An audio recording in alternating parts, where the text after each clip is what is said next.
بسم اللہ الرحمن الرحیم۔ محترم سامعین اکرام، بحمدہ تعالی ماہ رمضان مبارک کی یہ مقدس لمحات ہمارے لیے بہت زیادہ قیمتی ہیں۔ اس کا ایک ایک لمحہ ہمارے لیے بہت زیادہ وزن رکھتا ہے۔ سب سے پہلے تو حدیث مبارکہ سے آغاز کرتا ہوں۔ اللہ کے نبی نے ارشاد فرمایا، کاش میری امت کو یہ پتہ چل جائے کہ رمضان المبارک کی برکتیں کیا ہیں۔ قیامت والے دن کہ اس کو پتہ چل جائے کہ اس کی برکتیں کیا ہیں۔ یہ برکتوں کا پتہ تو ہمیں قیامت والے دن پتہ چلے گا نا۔ دنیا سے جب جائیں گے تو اس وقت رمضان مبارک کے جو لمحات ہم نے ضائع کیے پتہ تو اس وقت چلے گا۔ تو اللہ کے نبی نے ارشاد فرمایا کہ کاش کہ میری امت کو یہ پتہ چل جائے کہ رمضان شریف کی برکتیں کیا ہیں، اس کی فضیلت کیا ہے، تو میری یہ امت تمنا کرے کہ کاش کہ پورا سال ہی رمضان شریف رہے۔ اتنی برکت ہے رمضان شریف کی، بس ہم غفلت کی وجہ سے یہ سارا ٹائم ضائع کر رہے ہیں اور روزے کو جان بوجھ کے چھوڑا جا رہا ہے۔ اور اس سے بھی ایک حدیث مبارکہ سن لیں جو کہ اللہ کے نبی نے ارشاد فرمایا کہ ایک آدمی جب رمضان شریف کا جان بوجھ کے روزہ چھوڑتا ہے، ہم سے تو نہ جانے کتنے جان بوجھ کے ہم چھوڑ دیتے ہیں، ایک کی بات تو دور کی بات ہے، ہم تو کئی روزے چھوڑ دیتے ہیں۔ یہ مہینہ تو کہ مہمان تھا، کئی دن کے روزے ہم چھوڑ دیتے ہیں، پورا ہفتہ روزے نہیں رکھتے، ایک آدھا کبھی پیر کا، کبھی جمعرات کا، کبھی جمعے کا رکھ لیا۔ تو اللہ کے نبی نے ارشاد فرمایا کہ جب بندہ رمضان شریف کا ایک روزہ چھوڑتا ہے تو اس کی قضا کے لیے اگرچہ پورا سال روزہ رکھتا رہے، پوری زندگی روزہ رکھتا رہے، تو اس ایک روزے کا جو ثواب رمضان شریف کے اندر آتا ہے وہ اس کو ثواب نہیں ملے گا۔ ایک روزہ آپ نے چھوڑ دیا، اس کے بعد آپ پورا سال روزہ رکھتے رہتے ہیں، لیکن وہ ثواب جو رمضان شریف کے اندر آپ کو اللہ نے عطا کرنا تھا وہ آپ کو اس کے بعد نہیں ملے گا۔ اور اس کے بعد اللہ کا نبی حضور صلی اللہ تعالیٰ علیہ وآلہ وسلم جب رمضان شریف کا ایک دن رہ جاتے تو سرکار صحابہ کو اکٹھا کر کے ایک خطبہ دیا کرتے تھے، ایک وعظ کرتے تھے، ایک بیان کرتے تھے، اور وہ رمضان شریف کے بارے میں کیا لوگو اب تمہارے پاس ایک مہمان مہینہ آ رہا ہے، اس کے آنے سے پہلے اپنے آپ کی تطہیر کر لو، یعنی کپڑوں کو صاف،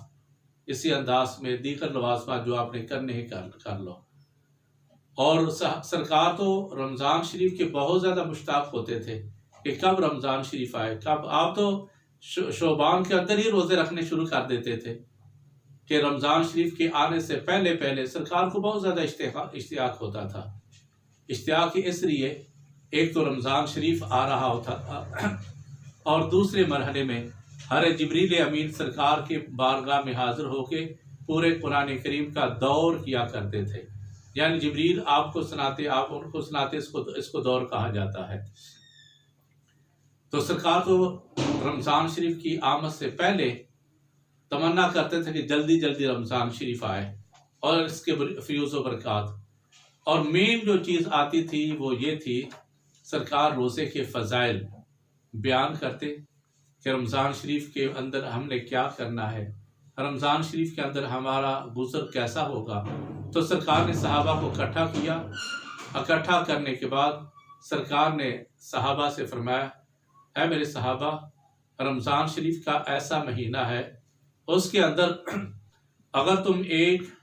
نفل نیکی کرتے ہو تو اللہ پاک تمہیں نفل کا ثواب ایک فرض کے برابر عطا کرے گا، اور اگر تم ایک فرض ادا کرتے ہو تو اللہ پاک تمہیں ایک فرض کا ثواب، ایک فرض نہیں بلکہ 70 فرضوں کے برابر رب ذوالجلال تمہیں ثواب عطا فرمائے گا۔ اور اس کے بعد ارشاد فرمایا، جو آدمی کسی روزہ دار کی خاطر کے لیے اس کا روزہ افطار کرواتا ہے تو اللہ پاک اس کو اتنا ثواب عطا فرماتا ہے، اتنا ثواب عطا فرماتا ہے جتنا روزہ رکھنے والے کو اللہ ثواب عطا کرتا ہے، اتنا ہی روزہ افطار کروانے والے کو اللہ تعالیٰ ثواب عطا فرماتا ہے۔ اور یہ وہ وقت تھا جب مدینہ منورہ کے اندر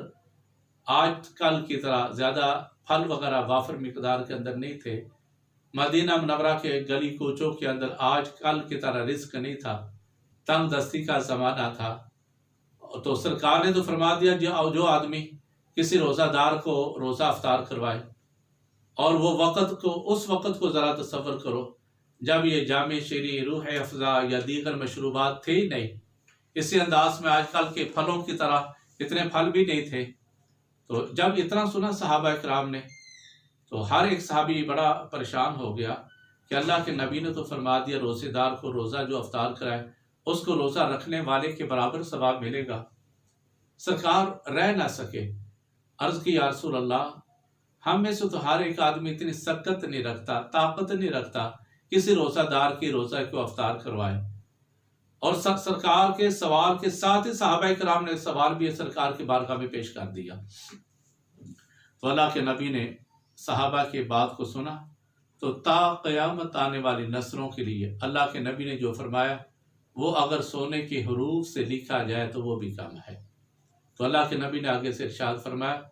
اگرچہ افطار کروانے کے لیے پانی کے چند گھونٹ یا دودھ ہی کیوں نہ ہو تو چند پانی پلا دیا جائے، چند گھونٹ پلا دیے جائے پانی کے یا دودھ پلا دیا جائے، تو اللہ تعالیٰ جتنا اس نے روزے دار کو پلایا اللہ تعالیٰ اس کے عوض اتنا ہی ثواب رب ذوالجلال افطار کروانے والے کو عطا کرے گا۔ اور اس کے بعد فرمایا اگرچہ کھجور کا ایک ٹکڑا ہی کیوں نہ ہو، بات بڑی قابل غور، کھجور کا ٹکڑا کیوں نہ ہو۔ جب بندہ کھجور کے ٹکڑے کے ساتھ یعنی ایک کھجور کسی کو دے گا اور ایک کھجور سے بندہ روزہ افطار کر لے گا، ایک آدمی نے سارا دن بھوکا پیاسا رہا اور ایک آدمی نے رزق حلال کمانے کے بعد ایک کھجور دے دی روزہ افطار کروانے والے کو، روزہ افطار کرنے والے کو، تو اللہ پاک جتنا روزہ رکھنے والے کو ثواب ملے گا اتنا ہی رب ذوالجلال اس کو بھی ثواب عطا فرمائے گا۔ کس کو؟ جس نے روزہ افطار کروایا۔ اور اس کے بعد یہ تو روزہ افطار کرانے کی بات تھی نا، اس کے بعد اللہ کے نبی نے ارشاد فرمایا اگلے مرحلے کے اندر کہ جو آدمی روزہ دار کو پیٹ بھر کے کھانا کھلاتا ہے، یعنی جیسا تم نے اپنے گھر کے اندر کھانا کھایا ویسے ہی آپ نے روزہ رکھنے والے کو کھانا کھلا دیا، پیٹ بھر کے کھانا کھلا دیا۔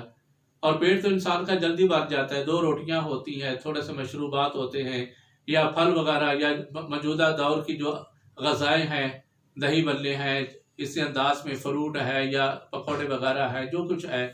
ہم اپنے گھر کے اندر بھی تو تیار کرتے ہیں، اپنے بچوں کو کھلاتے ہیں، دیگر کو کھلاتے ہیں۔ تو کاش کسی روزہ رکھنے والے کو ہم یہ کھانا کھلا دیں، جس نے روزہ رکھا ہے، مسجد کے اندر افطار کروا دیا، گھر کے اندر بنا کے کسی کا روزہ افطار کرا دیا، اگر یا اسی انداز میں اگر اللہ نے آپ کو توفیق عطا فرمائی کسی عالم دین کو اپنے گھر کے اندر یا اس کی مسجد کے اندر آپ نے کھانا بھیج دیا، کھانا کھلا دیا، تو ایک عام آدمی نے کھانا کھایا، ایک عالم دین نے کھانا کھایا، دونوں کا زمین و آسمان کا فرق ہے۔ عام آدمی نے کھانا کھایا اور اسی انداز میں عالم دین نے کھانا کھلایا، دونوں کے کھانے کے اندر فرق ہے۔ فرق کیا؟ عام آدمی کھانا کھانے کے بعد تو سو جائے گا، لیکن عالم دین کیا کرے گا؟ سارا دن قرآن پڑھے گا، سارا دن قرآن کریم پڑھنے کے بعد رات کو تراویح پڑھائے گا، تراویح پڑھانے کے بعد پھر کیا کرے گا؟ جو صبح لوگوں کو تبلیغ کرنی ہوتی ہے وہ اس مطالعے کے اندر مگن ہو جائے گا، گویا کہ اس کے 24 گھنٹے اللہ کے ذکر کے اندر وہ چل رہے ہوتے، گردش کر رہے ہوں گے۔ تو اگر ہو سکے تو کسی عالم دین کا روزہ افطار کروائے، ثواب بھی زیادہ اس کے اندر، اس کے پڑھنے کا فقط روزے کا ثواب نہیں، اس کے قرآن پڑھنے کا، اس کے ذکر و اذکار کا، اس کی تبلیغ کا بھی آپ کو ثواب پہنچ جائے گا۔ تو اللہ پاک کے پیارے محبوب نے ارشاد فرمایا جب کوئی آدمی کسی آدمی کو جس نے روزہ رکھا پیٹ بھر کے کھانا کھلا دیا تو اللہ پاک اس کو کل قیامت والے دن میرے حوض سے پانی، حوض کوثر سے پانی پلایا جائے گا، اتنا اس کو وہ پانی پلایا جائے گا کہ اس کو اس کے بعد پیاس کی شدت محسوس ہی نہیں ہوگی، یعنی کہ اتنا ثواب ہے۔ اور اس کے بعد یہ حدیث مبارکہ کے کچھ آگے پیچھے الفاظ ہیں، اور اسی انداز میں سرکار نے ارشاد فرمایا جو آدمی رمضان شریف کے اندر کسی روزہ دار کو کپڑا پہناتا ہے تو اللہ پاک قیامت والے دن جنت کے اعلیٰ ترین حلے، الفاظ ہے حلے، اعلیٰ ترین لباس ایسے آدمی کو پہنایا جائے گا جو رمضان شریف کے اندر کسی کو لباس پہناتا ہے۔ اسی انداز میں اور بھی آگے سے اس کی وضاحت آتی ہیں،